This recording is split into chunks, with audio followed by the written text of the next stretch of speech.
नमस्कार साथियों, स्वागत है आप सभी का आपके अपने इस YouTube चैनल पर जिसका नाम है जीएस बूस्टर, जो कि पार्ट है तक्षशिला आईएएस बलिया का और मैं हूं अनूप उपाध्याय।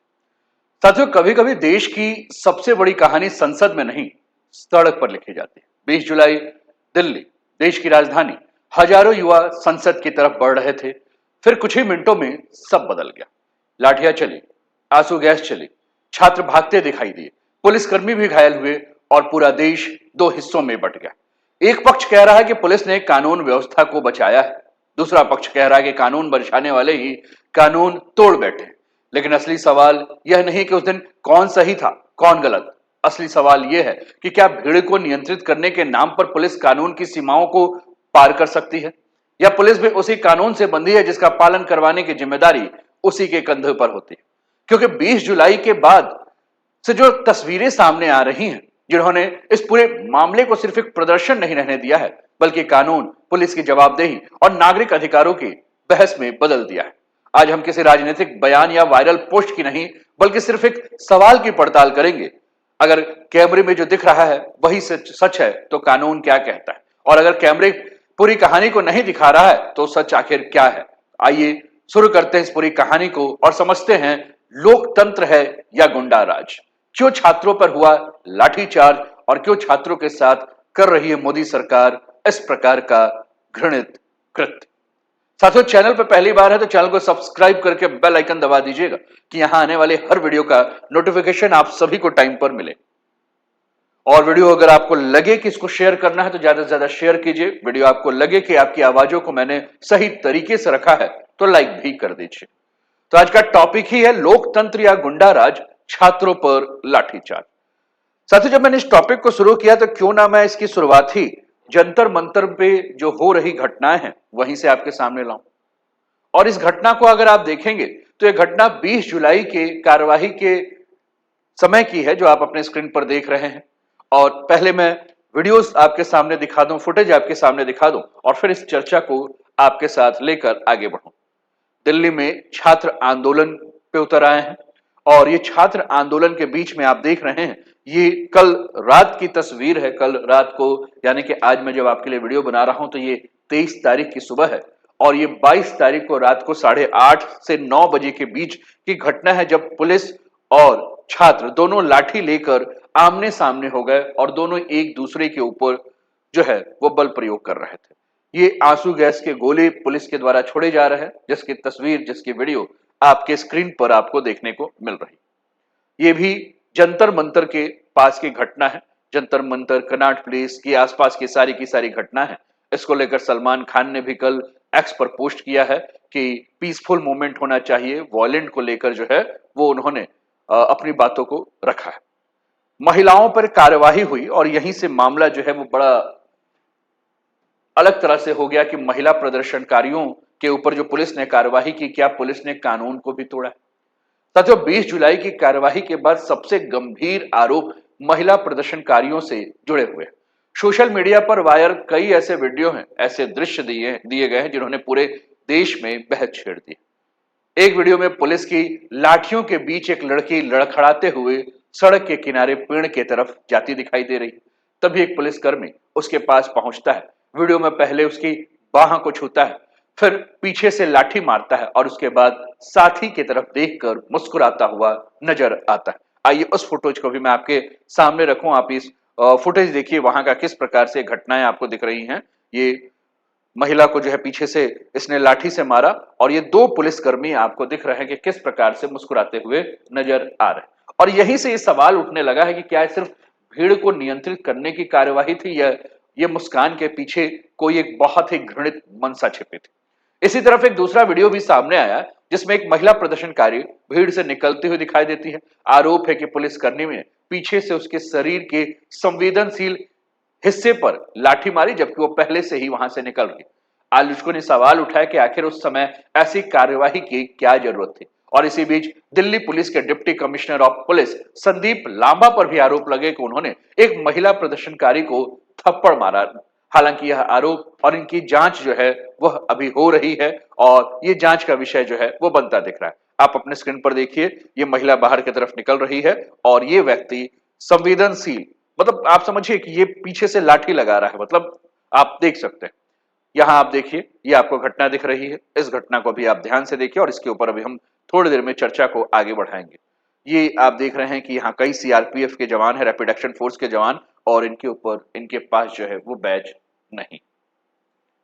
तो मामला यही नहीं रुक रहा है। कुछ महिला प्रदर्शनकारियों ने मीडिया कैमरे के सामने ये भी आरोप लगाया है कि कार्यवाही के दौरान पुलिस जो सुरक्षा कर्मी है, जो पुरुष हैं, वो गालियां दे रहे थे। वही अभिजीत दिपके ने दावा किया है कि एक पुलिस अधिकारी ने एक महिला प्रदर्शनकारी के कपड़े फाड़ दिए, उसके छाती पर पैर रखकर मारपीट की, और ऐसे कई सारे गंभीर आरोप लगे।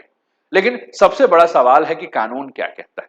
साथियों, भारतीय नागरिक संहिता यानी कि बीएनएसएस की धारा 43 के अनुसार किसी महिला को गिरफ्तार करने या उसे शारीरिक रूप से नियंत्रित करने की कार्यवाही सामान्य परिस्थितियों में महिला पुलिस के द्वारा ही की जानी चाहिए।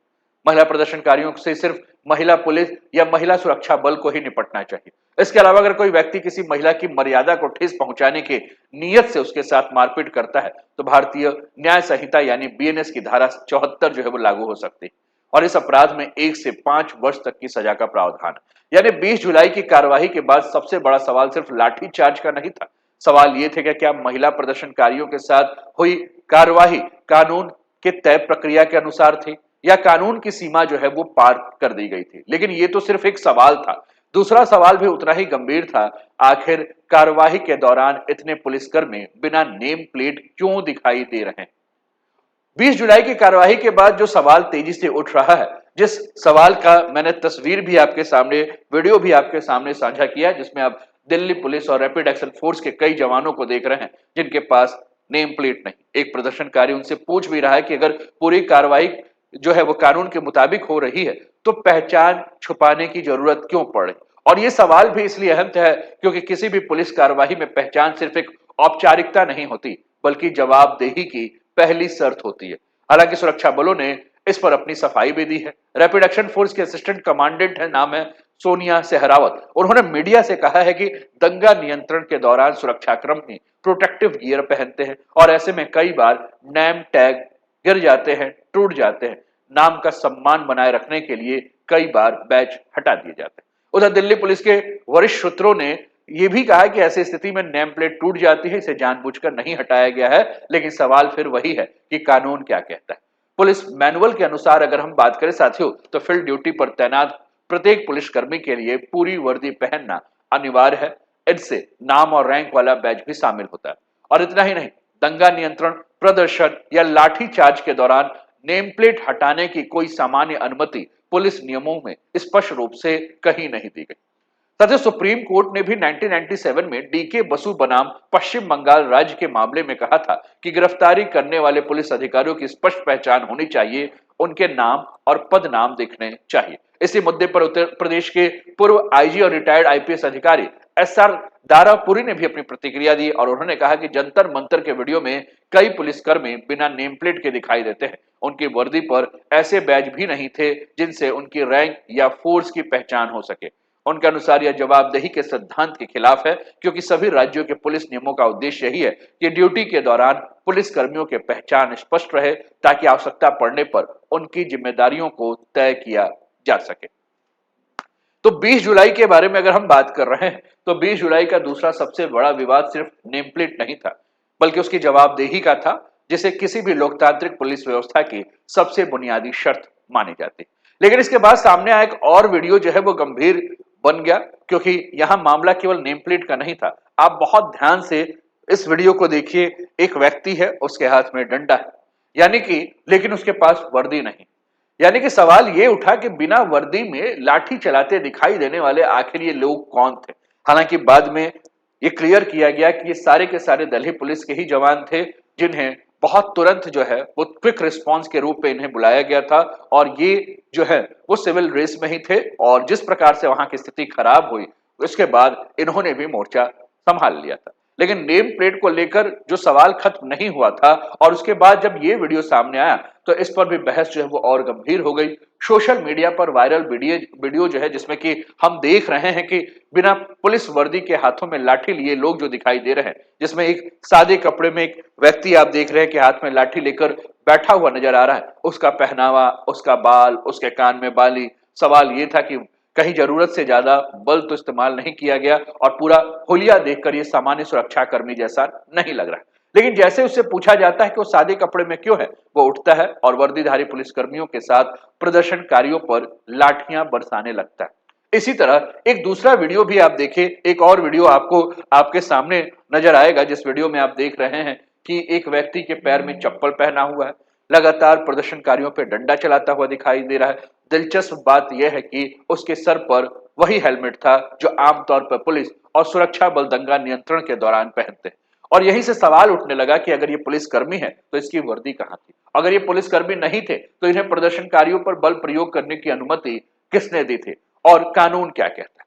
साथियों, दिल्ली पुलिस के स्टैंडिंग ऑर्डर 51 के अनुसार लॉ और ऑर्डर की ड्यूटी, प्रदर्शन, गार्ड ड्यूटी, परेड या ऐसे किसी भी सरकारी ड्यूटी पर तैनात पुलिस अधिकारी और कर्मचारियों के लिए निर्धारित वर्दी पहनना अनिवार्य है।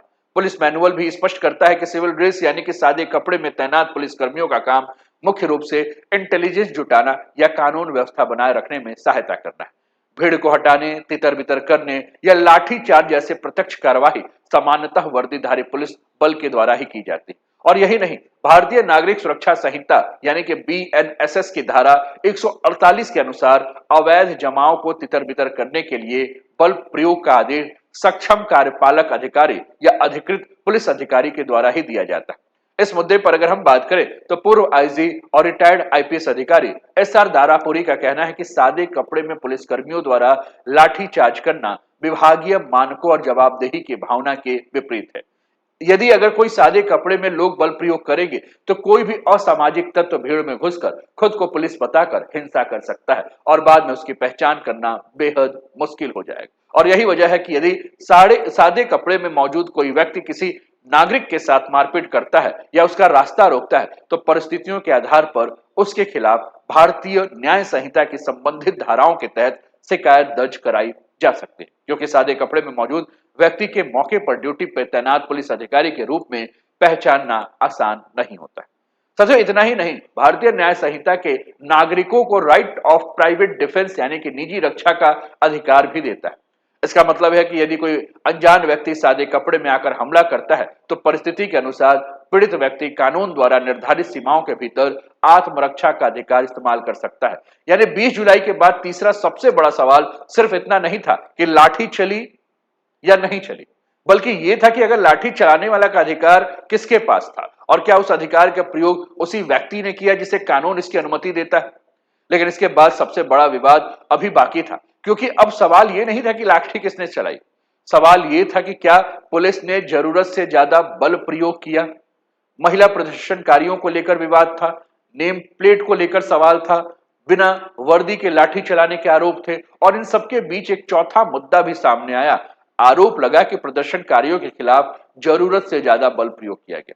साथियों, आप तस्वीर के बाद तस्वीर देख रहे हैं, जिसमें सबसे पहले तस्वीर में भी हमने देखा, जिसको हमने सोशल मीडिया के माध्यम से लिया और उसमें आपने देखा कि बहुत सारे ऐसी तस्वीर आपको देखने को मिल रही है। एक तस्वीर और मैं आपके सामने लाता हूं जिसपे हम सवाल कर रहे हैं कि क्या जरूरत से ज्यादा बल प्रयोग किया गया। साथियों, आप इस तस्वीर को देखिए, आप देखिए महिला हाथ जोड़ के जा रही है और दूसरा एक पुरुष है जिसके शरीर पर आपको बहुत सारे दाग जो है वो दिख रहे हैं।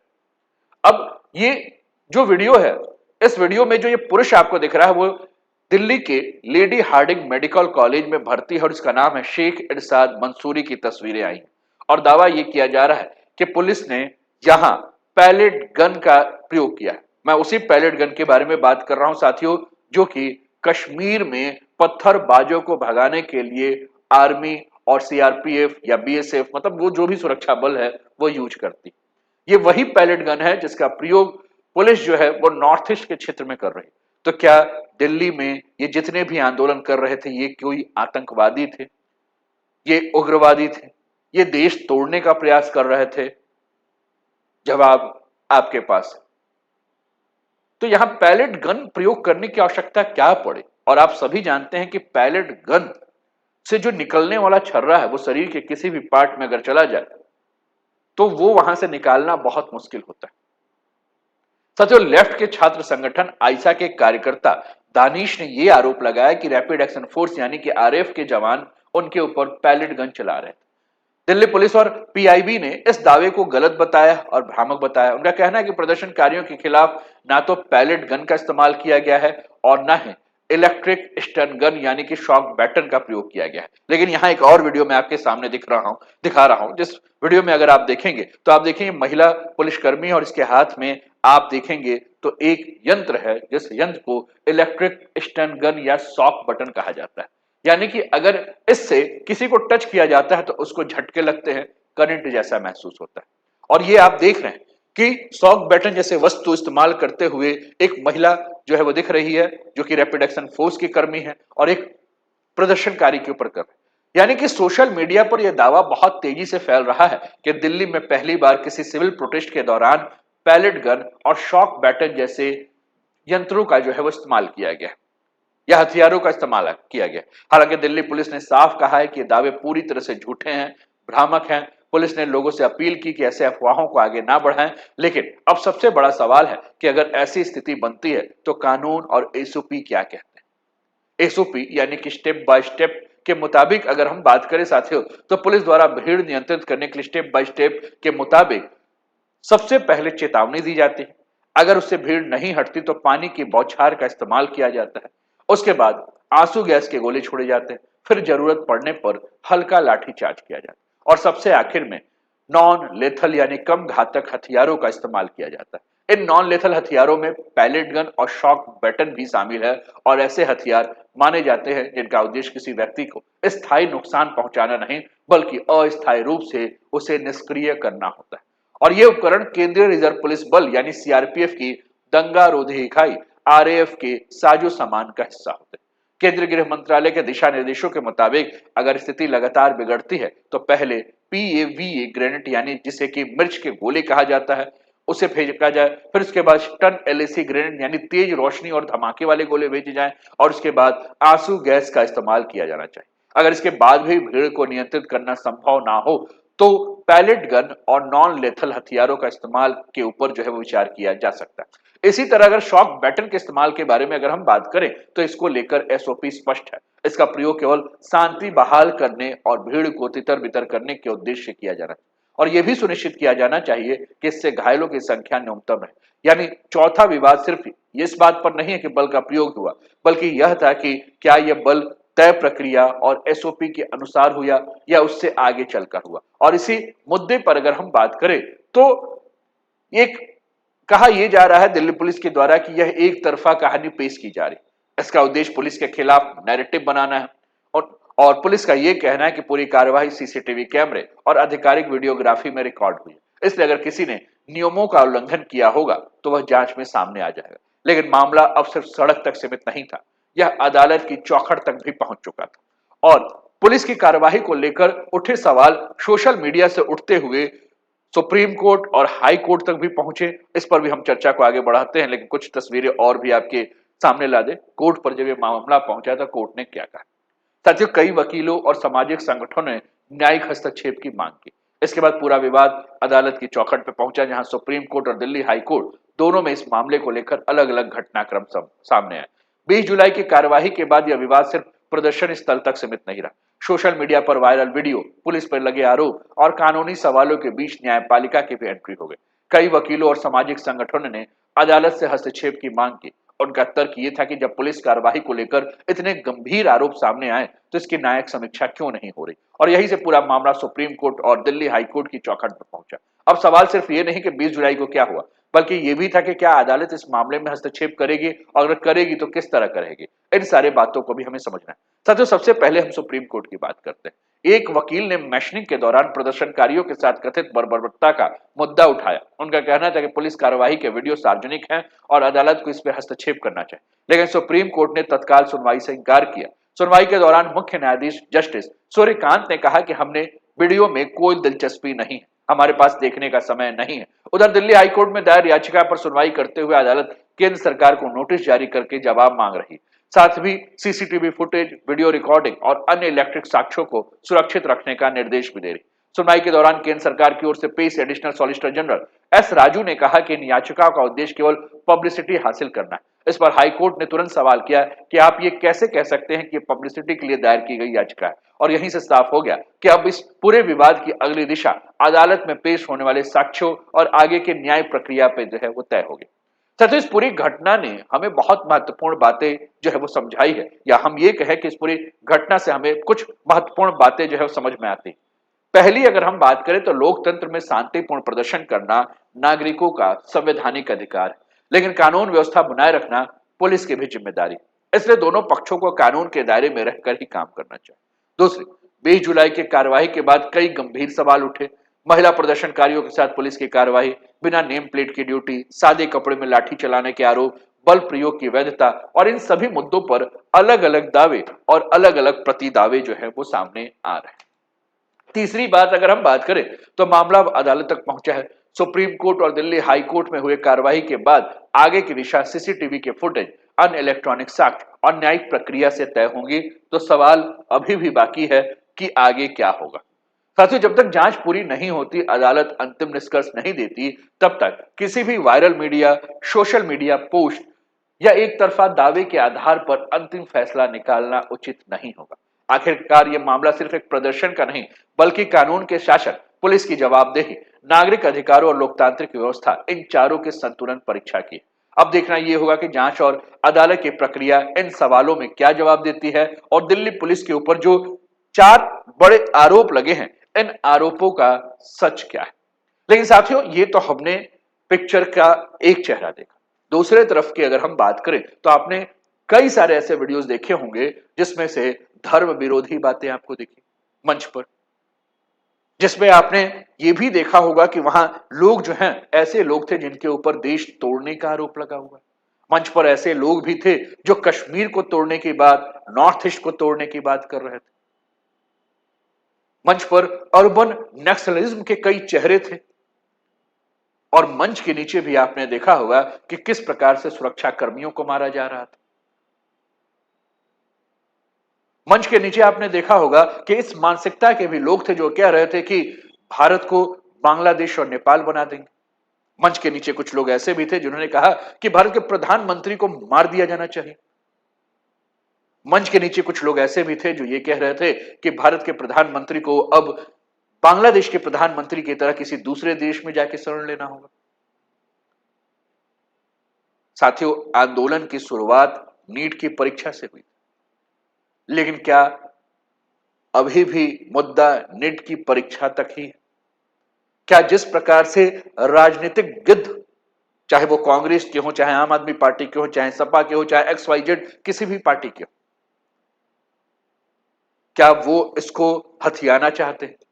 क्या छात्र को के जो मुद्दे हैं, उन मुद्दों का राजनीतिकरण किया जा रहा है, या मोदी सरकार जो है वो हिटलर सरकार हो चुकी है? वो किसी की बात सुन ही नहीं रही। अगर कोई उससे सवाल पूछ रहा है तो वो उसका जवाब देने के बजाय उसके जबान को काटना पसंद कर रही। ऐसे कई सारे सवाल आपके दिमाग में, मेरे दिमाग में, हम सबके दिमाग में। लेकिन इसी बीच में हमने देखा कि एक खालिस्तान को सपोर्ट करने वाला इस आंदोलन की फंडिंग की बात कर रहा है। सत्य, उस आंदोलन वाले स्थान पर चाहे फूड डिलीवरी हो, चाहे वाटर डिलीवरी हो, चाहे मेडिसिन डिलीवरी हो, आखिर उसके पीछे है कौन? क्या आपके देश को तोड़ने की कोई घृणित कृत्य जो है वो भी कोई कर रहा है?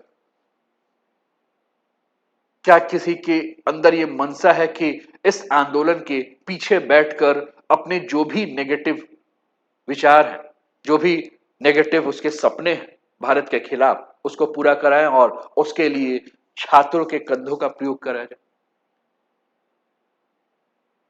साथियों, आंदोलन करना अच्छी बात है, अपनी बातों को रखना भी अच्छी बात है, लेकिन हिंसा उसका रास्ता नहीं। और ये सरकार की गलती है कि सरकार ने इस आंदोलन को इतना आगे बढ़ने दिया। अगर नीट का मुद्दा था, सरकार को समझना चाहिए, सरकार को इस पर बात करनी चाहिए थी। अगर ये आंदोलन हो रहा है तो सरकार को अपना एक प्रतिनिधि मंडल जो है वो भेजना चाहिए था आंदोलन स्थल पर। हर जगह सरकार भेजती, यहाँ क्यों नहीं भेज रही? सरकार को जो है वो आगे आकर कहना चाहिए कि इस आंदोलन में हम आपकी तभी बात सुनेंगे जब वहां कोई राजनीतिक व्यक्ति ना पहुंचे। आप अपने आंदोलन को शांतिपूर्ण कीजिए, हम आपकी बात को सुनेंगे। लेकिन ये राजनीतिक गिद्ध जो एक एक हैं, जो युवाओं को बढ़ा रहे हैं, चढ़ा रहे हैं और कोशिश ये कर रहे हैं कि युवा जो है वो गुस्से में आके कोई गलत कार्य करे और उसके जवाब में सरकार कुछ करे जिसका कि वो फायदा उठाए। मैं जब आपके लिए वीडियो बना रहा था, जब मैटर मैं रेडी कर रहा था आप लोगों के लिए, तो मेरे दिमाग में ऐसे कई सारे सवाल आ रहे हैं कि गलतियां तो दोनों तरफ से हुई हैं, लेकिन इसको गलती को कराने वाला कौन है? क्या केवल सरकार गलत है या यहाँ की जनता भी गलत है? और इससे आप अपने राष्ट्र की छवि क्या बना रहे हैं? क्या हमारा दिन इतना बुरा हो चुका है कि हमारी तुलना बांग्लादेश से होने लगी? क्या हम यही देखना चाहते हैं कि जिस प्रकार से बांग्लादेश में जो संवैधानिक संस्थान थे उसके सर पे चढ़कर लोग उसको तोड़ रहे थे, वैसे हमें भारत में भी ऐसा देखने को मिले? क्या आप ये सुनना चाहते हैं कि कल आपको सुनने को मिले कि संसद के सर पे चढ़कर जो है कोई संसद की दीवारों को तोड़ना चाहता है, कोई सुप्रीम कोर्ट के गुंबद पे चढ़कर उसको तोड़ रहा है? आप ये सुनना चाहते हैं? आप ये सुनना चाहते हैं कि आपके यहाँ के महापुरुषों की मूर्तियां तोड़ी जा रही हैं? आप ये सुनना चाहते हैं कि आपके देश के अंदर जो देश को तोड़ने वाले लोग हैं उनके मनोबल बढ़ जाए? आप ये सुनना चाहते हैं कि देश को तोड़ने के लिए कोई नॉर्थ ईस्ट, कोई कश्मीर, कोई खालिस्तान, कोई दिस, कोई दैट? अगर आप पढ़े लिखे युवा हैं तो आप किसी के बहकावे में मत आइए, अपनी बुद्धि लगाइए। क्या सही है, क्या गलत है, क्या हो सकता है, क्या नहीं हो सकता है, इस पर बात करें। और किसी भी राजनीतिक पार्टी के बहकावे में मत आइए। अगर इतनी ही आपकी चिंता किसी राजनीतिक पार्टी को होती तो वहां स्टेज पर से आपको बरगला के उसके बाद अपनी कार में बैठ के वो घर क्यों जा रहे हैं? लाठी खाने के लिए सबसे आगे रहे। इतनी ही चिंता रहती तो सारे राजनीतिक पार्टी के जो भी सांसद दिल्ली में बैठे हुए हैं वो अनिश्चितकालीन भूख हड़ताल पे चले जाएं। वो संसद की कार्रवाई जबरदस्ती सरकार के सर पे चढ़ के करवाए, वो सरकार से जवाब मांगे और सरकार जब तक जवाब नहीं देती संसद से बाहर निकलने ही ना दे। केवल आना, मीडिया बाइट देना और उसके बाद जो हो रहा है घटना, उस घटने पर मजा लेना या उसको अपने हिसाब से अपनी रोटियां सेकना। क्योंकि सरकार तो अपना काम कर रही, राजनीतिक पार्टी अपना काम कर रही है और सरकारें आएंगी, सरकारें जाएंगी, आज इनकी है कल उनकी है, लेकिन जो युवा हैं उनको जो नुकसान हो रहा है उसकी भरपाई कौन करेगा? अगर वहां किसी को चोट लग गई, किसी की जान चली गई, तो उसकी भरपाई कौन करेगा? क्या ये जो भी राजनीतिक पार्टियां हैं वो भरपाई करेंगी? और साथियों, आपने देखा होगा हर आंदोलन से एक नेता निकलता है। चाहे हम जेपी के आंदोलन की बात करें, चाहे अन्ना हजारे के आंदोलन की बात करें, चाहे इस आंदोलन की बात करें, और ये सब नेता जो है वो भविष्य में विधायक और सांसद बन जाएंगे और लाठियां केवल आप खाएंगे। जवाब आपके पास। आपको क्या लगता है? आपके जो भी विचार है वो कमेंट के माध्यम से हम तक पहुंचाएं और उम्मीद करता हूं कि ठीक लगा होगा, क्योंकि विचार यहां पक्ष विपक्ष कुछ भी हो सकते हैं। तो शब्दों की मर्यादा को ध्यान में रखते हुए अपने विचारों को आप कमेंट में रखिए और लगे कि इस मुद्दे पर और भी बहुत कुछ सुनना है और जैसे ही वीडियो अपलोड हो वैसे ही आप सुनने को आपको मिले तो सब्सक्राइब भी कर दीजिए और लाइक भी कर दीजिए।